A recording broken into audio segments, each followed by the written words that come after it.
2일 후에 내가 내 천사가 땅 모퉁이에 선 것을 보니 땅의 사방에 바람을 붙잡아 바람으로 하여금 땅에나 바다에나 각종 나무에 불지 못하게 하더라. 이 일 후에라고 하는 말씀은 바로 그 7인의 재앙 6번째 재앙이 마친 후입니다.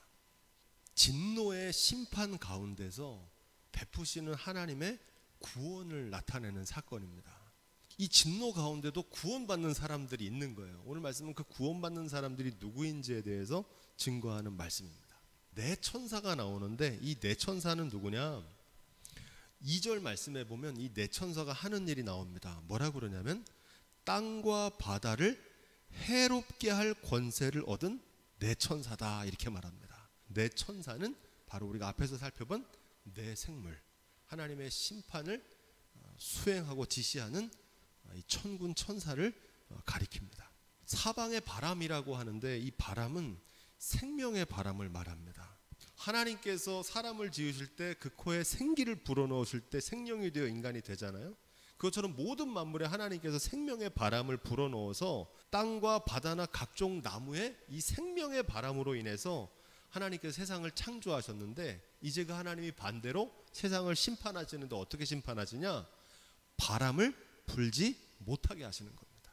그래서 하나님께서는 창조주이시고 또한 세상을 심판하시는 심판주가 되시는 줄로 믿습니다. 세상을 창조하실 때 생기의 바람을 불어넣으신 것처럼 내 천사를 통해서 지금 거기에 바람이 불지 못하도록 세상을 심판하시는 장면이다. 그 장면이 우리가 앞에서 살펴봤던 7인의 재앙의 모습인 겁니다. 자, 2절 3절 하나님의 인을 치는 장면이 나오는데 먼저 하나님의 인이 뭔지를 좀 알아야 됩니다. 이 인은 도장입니다. 도장. 하나님께서 이건 내 소유다 이렇게 하나님의 인을 치신다, 보증하신다는 뜻입니다. 하나님의 종들, 하나님의 자녀들에게 인을 치시는 겁니다. 하나님께로부터 그 믿음을 인정받은 성도입니다. 이렇게 이해하시면 돼요. 다른 말로 구원받기에 합당한 자들을 가리킵니다.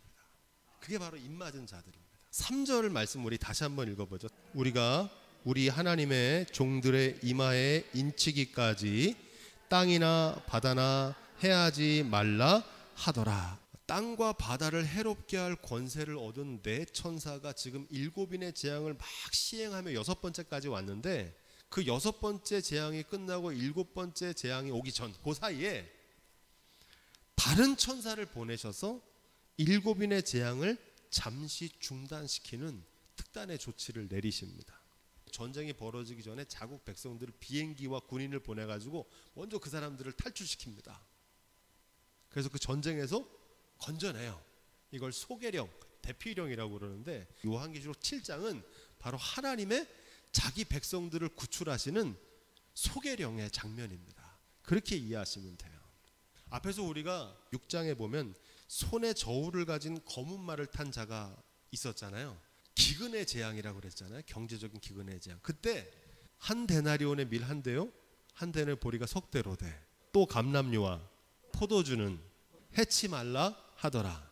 진노 중에도 긍휼을 베푸시는 거예요. 출애굽기에 그 10가지 재앙을 내릴 때에도 이스라엘 족속이 거하는 곳에는 하나님의 재앙이 내리지 않았습니다. 출애굽기 9장 4절에 보면 이렇게 되어 있어요. 여호와가 이스라엘의 생축과 애굽의 생축을 구별하니니 이스라엘 자손에 속한 것은 하나도 죽지 아니하리라. 출애굽기 9장 26절에는 이스라엘 자손이 거한 고센 땅에는 우박이 없더라 이렇게 말씀하십니다. 또 출애굽기 10장 23절에는 이렇게 되어 있습니다. 이스라엘 자손이 거하는 곳에는 광명이 있더라. 그리고 출애굽기 11장 6절로 7절 마지막 10번째 재앙 6월절 사건인데 이렇게 되어 있어요. 애굽 전국에 전무후무한 큰 곡성이 있으리라. 그러나 이스라엘 자손에게는 사람에게나 짐승에게나 개도 그 혀를 움직이지 않으리니 여호와가 애굽 사람과 이스라엘 사이에 구별하는 줄을 너희가 알리라 하셨나니 이렇게 말합니다. 재앙과 심판 중에도 하나님을 경외하는 하나님의 백성, 하나님의 자녀, 하나님의 종들을 하나님께서 지키시고 보호하신다는 언약의 말씀입니다. 자, 그런 맥락에서 4절 말씀, 입맞은 자는 하나님께로부터 믿음을 인정받은 성도라고 그랬습니다. 곧 구원받기에 합당한 자들을 가리킵니다. 그 수가 얼마라고 그럽니까? 14만 4천이다. 이 14만 4천이란 말이 굉장히 유명해졌죠. 이단 사입이 신천지가 이 14만 4천을 하도 얘기해가지고 믿지 않는 사람도 14만 4천은 알더라고요. 결론부터 말하면 이 14만 4천은 문자적으로 말하는 실제적인 숫자를 말하는 게 아닙니다. 상징적인 의미를 담고 있습니다. 이게 무슨 말이냐면 예수님께서 누가 죄를 지으면 용서할 때 몇 번 용서하라고 그러셨습니까? 7번씩 70번씩이라도 회개하고 뉘우쳐 돌아오면 용서해 주라 그러잖아요. 그 말씀을 문자적으로 해석하면 490번 용서하라는 말씀으로 해석하는 거예요. 그런데 예수님께서 이 말씀 7번씩 70번씩 하라는 말씀의 뜻은 뭡니까? 뉘우치고 돌아오면 끝까지 용서해 주라는 겁니다. 한 가지 예만 더 드리면 이 계시록에 7촛대가 나오잖아요. 7촛대가 뭐라고 그랬습니까? 7교회. 근데 거기서 말하는 7교회는 소아시아에 있는 7교회도 가리키지만 더 나아가서 모든 박해 가운데 있는 세상의 교회들을 의미하는 줄로 믿습니다. 그게 상징적으로 이 숫자를 이해하는 거예요. 그것처럼 이 14만 4천도 거기에는 하나님의 메시지가 담겨있는 상징적인 의미가 있다는 겁니다. 그 의미를 발견해야 되는 거예요. 지금 신천지는 신도의 숫자가 14만 4천 명이 되면 주님이 오신다는 거예요. 포교의 수단으로 악용한 겁니다. 여기에 대해서 이 베드로후서 3장 16절에 사도 베드로가 이미 경고했어요. 또 그 모든 편지에도 이런 일에 관하여 말하였으되 그 중에 알기 어려운 것이 더러 있으니 무식한 자들과 굳세지 못한 자들이 다른 성경과 같이 그것도 억지로 풀다가 스스로 멸망에 이르니라. 그 모든 편지에도 이런 일에 관하여 말했다. 이런 일은 뭐냐면 그 앞에를 보면 하나님의 심판과 구원에 대한 말씀을 말합니다. 알기 어려운 게 있다는 거예요. 그래서 성경 말씀이 어렵잖아요. 지금도 이 말씀을 보면은 참 해석하기가 어려워요. 그러니까 어떤 일이 벌어지냐면 억지로 풀다가 스스로 멸망에 이르렀느니라 이렇게 말합니다. 무식한 자들은 누구냐면 14만 4천을 문자적으로 해석하는 게 무식한 겁니다. 특정한 숫자가 채워지면 주님이 오신다. 이걸 뭐라고 그러냐면 수한부 종말론이에요. 시한부 종말론은 시간을 정해놓는 거잖아요.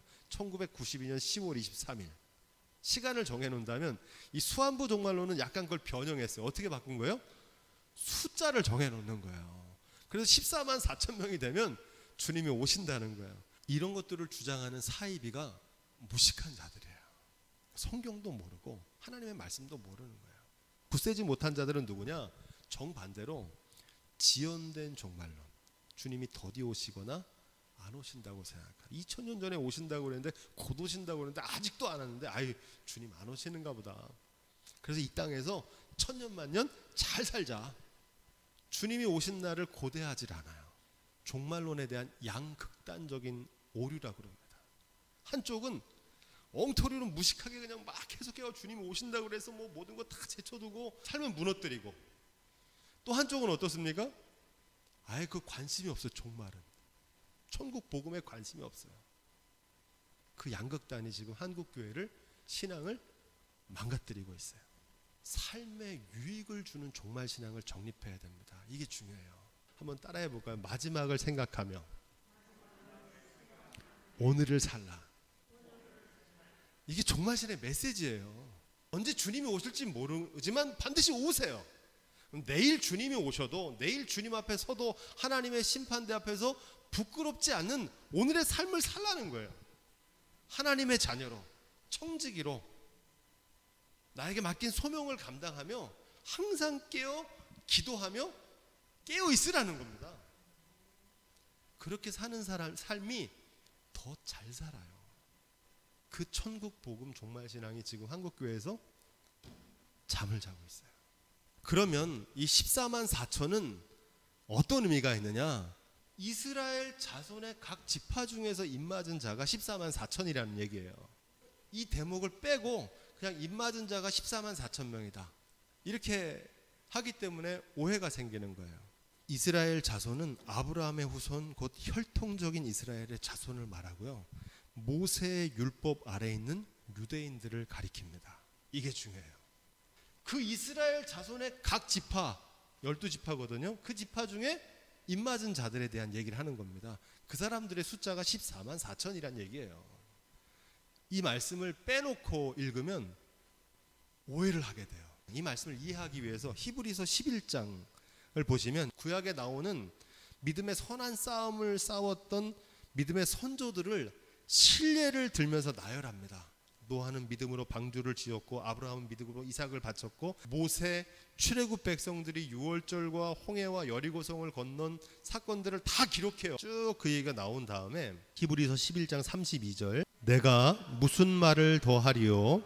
기드온, 바락, 삼손, 입다와 다윗과 사무엘과 및 선지자들의 일을 말하려면 내게 시간이 부족하리로다. 더 말할 수 있지만 시간이 부족하대요. 너무 많아서 다 언급할 수 없을 정도란 말이잖아요. 어떤 사람들이 많다는 겁니까? 믿음의 선한 싸움에서 승리한 사람들. 이 모든 사람들이 어디 사람들입니까? 구약 성경에 나오는 사람 다 이스라엘 자손이잖아요. 히브리서 11장에 나오는 믿음의 선진들, 믿음의 조상들은 다 누굽니까? 이스라엘 자손의 각 지파 중에 속한 사람들입니다. 12장 1절도 한번 읽어볼까요? 우리에게 구름같이 둘러싼 허다한 증인들이 있으니. 아멘. 거기까지. 누가 허다한 증인들입니까? 앞에서 얘기했던 모든 믿음의 선배들이 구름같이 많은, 어느 정도로 많아요? 시간이 없어서 다 말하지 못할 만큼 많은 성경의 많은 인물들, 하나님의 말씀대로 믿음으로 산 사람들을 하나님께서 승리하게 하신 증인들이라는 거예요. 그런데 그들이 다 어디 사람들입니까? 이스라엘 자손, 유대인이잖아요. 근데 우리나라 사람들이 하도 믿음이 좋아가지고 본인들이 유대인인 줄 알더라고요. 우리 이스라엘 자손입니까? 아닙니까? 우린 이스라엘 자손이 아니에요. 우린 단군의 자손이잖아요.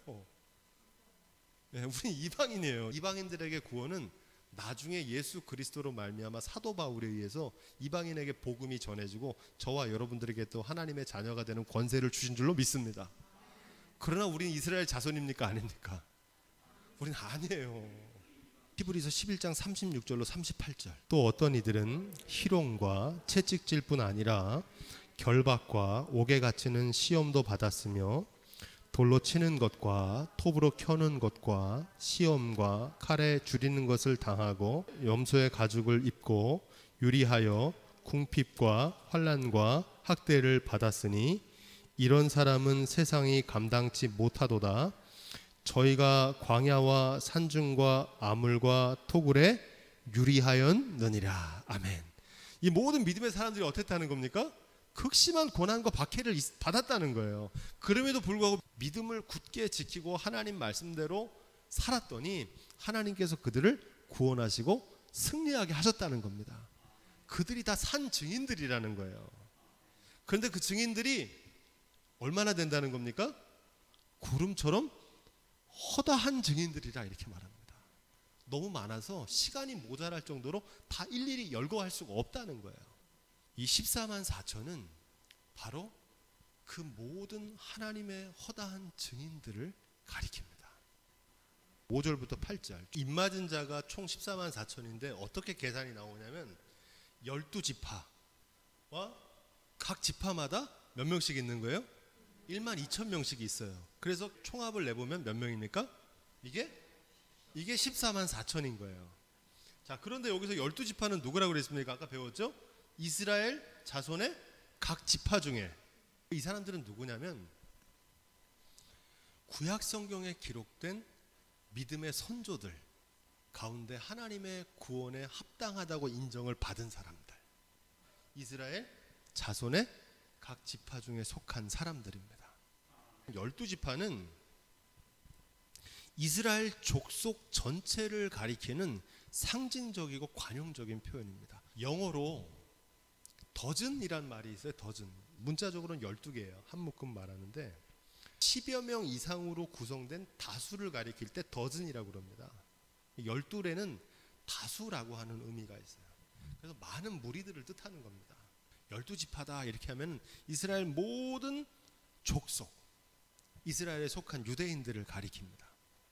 또 한 가지 1만 2천, 우리 각 지파별로 1만 2천, 이게 중요해요. 1만 2천이라는 숫자가 1만 2천은 어떤 뜻이냐면 셀 수 없이 많은 숫자를 나타내는 은유적인 표현입니다.